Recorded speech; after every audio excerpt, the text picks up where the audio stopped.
One is born into Christ's dispensation through regeneration. You remember the three dispensations I spoke of? One is born into Christ's dispensation through regeneration, and although his works are suspended temporarily as he is brought into the sabbatic rest of the seventh day, if he does not go on and enter into the fullness of the Sabbath rest by ceasing of his own works, or ceasing from the flesh, that is the eighth day, the entering into the eighth day, or that dispensation of the Holy Spirit, he falls woefully short of this atonement. In other words, if you're trying to do the Torah, whether it be the Mount Sinai Torah or the Torah of Christ's atonement, but you're only using the doing of the ritual of the Moses to obtain unto the revelation of the fullness of Christ, you're hopelessly lost. Do you follow what I just said? And that's where many Christians are. They're mixed the two atonements. And they're trying to get these results by not observing this part of the atonement of the Messiah. They're only observing this part of the atonement. I'm talking about those that have entered into Christ's atonement, the regeneration by the Christ's atonement. They are only revealed, sin is revealed as sin, and they're trying to walk over here in the holiness of Christ. And when they see that they can't, then they just fall back to here and say, well, it's all done for us in the future. It'll all be accomplished in heaven when we get on the other side. They see the futility of trying to walk in the Mosaic covenant to obtain the atonement of the Messiah's holiness or sanctification. And it is futile. You can't accomplish it. One is born into Christ's dispensation through regeneration, and although his works are suspended temporarily, he's brought into that sabbatic rest of the seventh day. That's what I speak of in last week's lesson. And without going there, I'll skip that. This is not to say he has not been translated out of the kingdom of Satan. You have. When you've been regenerated by the blood atonement of the Messiah, Yeshua, you have been translated out of the kingdom of Satan. You have been. As most assuredly you have. Nor that he has not experienced the deliverance from the wrath of God, the curse upon the rebellious. For you also have entered in to that covenant, the covenant of peace. But if we refuse to come out and go on into the promised land and remain in the merely born again state, we by default will again be subject to the curses and the judgments of the new covenant law. You see, the reason that we have two examples of converts is for two reasons. We have two different characteristics or personalities of people that are within the regenerated church of God. And then inside of us we have these two people. So what I'm saying, when we are married to the Lord, and we are brought out of Moab. Even though we might remain in Moab, we're still brought out of Moab. But when time comes that we must move on into the promised land, that of leaving our regeneration and moving on into the second husband relationship, and we refuse to move forward, that means we're staying in Moab, and to stay in Moab is not to come out from amongst her and you will join in her curses and her judgments.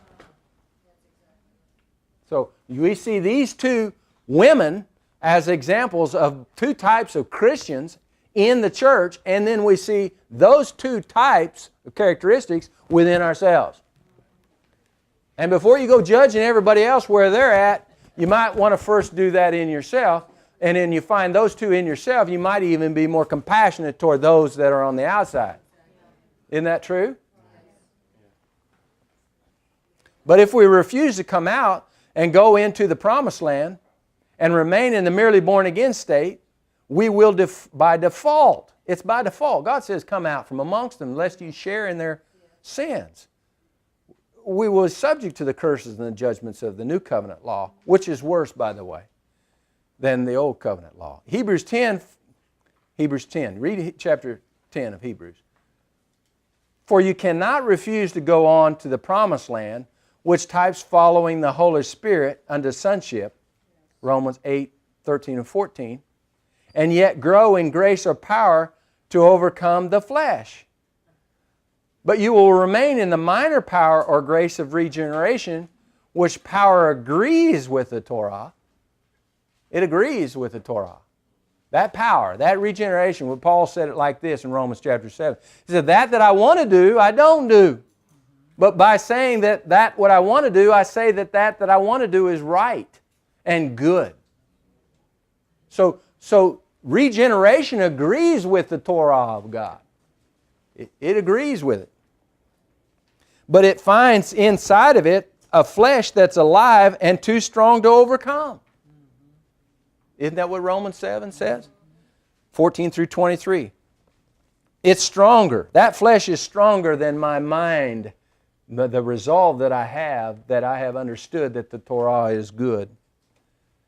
See, Opa recognized that her mother-in-law was a good, honest, true, holy woman.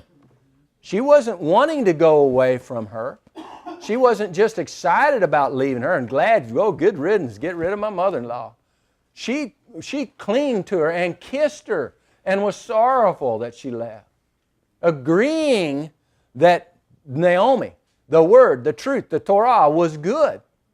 But yet she found in herself something stronger than her mental assent to her goodness, and was overcome and overpowered by that flesh and was driven back into the land of Moab. And there and in that state of experience, and in that state of religion, the state of the wandering around in the civilized, ungodly world experience. That's where she was. She wandered around, as we do. We wander around in the civilized, ungodly world experience.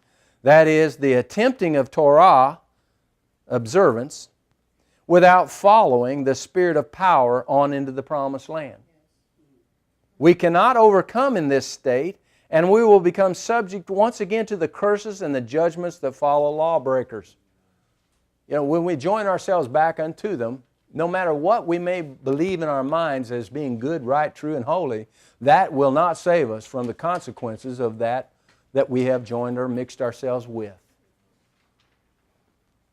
We are not speaking here of being subject to the ritual of the Mosaic law, but subject to or held accountable to and under even a higher moral standard than Mount Sinai, which is reflected in Matthew chapter 5.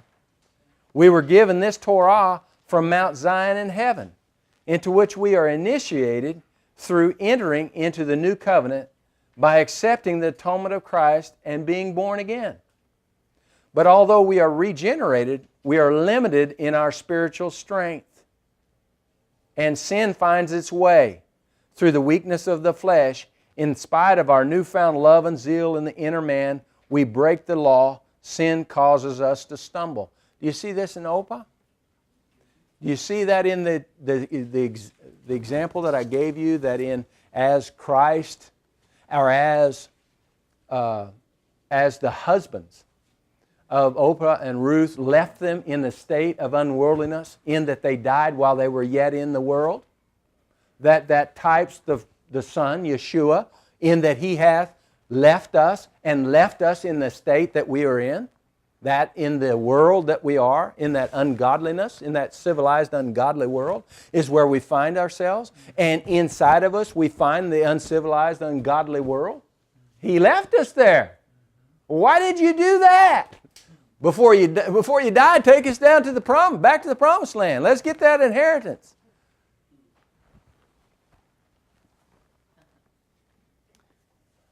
To be born again is not to be dead unto sin.